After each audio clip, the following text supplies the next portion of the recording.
Il faut bien comprendre que l'Ancien Testament, par son caractère hybride, est porteur de messages extrêmement divers et contradictoires.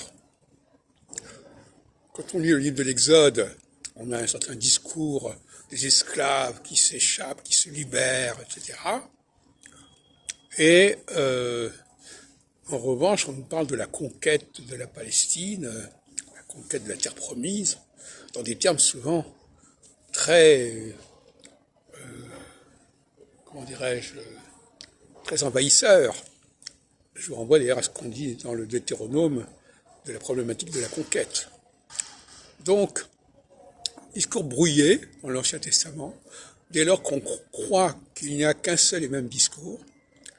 Et le pire, c'est quand on valide le syncrétisme et qu'on essaie de trouver une sorte de synthèse au syncrétisme, de cohérence au syncrétisme, au lieu de le déconstruire, ce qui n'est pas la bonne solution.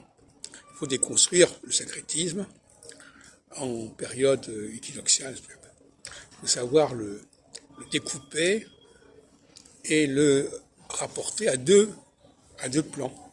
C'est-à-dire qu'il faut toujours, dans un syncrétisme, remettre en évidence la dualité.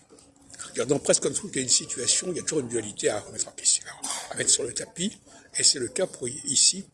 Il y a deux messages qui cohabitent, qui se croisent dans la Bible et dans beaucoup d'autres domaines, y compris dans la constitution de la République, où il y a à la fois des discours démagogiques sur le suffrage universel et des discours beaucoup plus autoritaires sur le rôle du président, etc.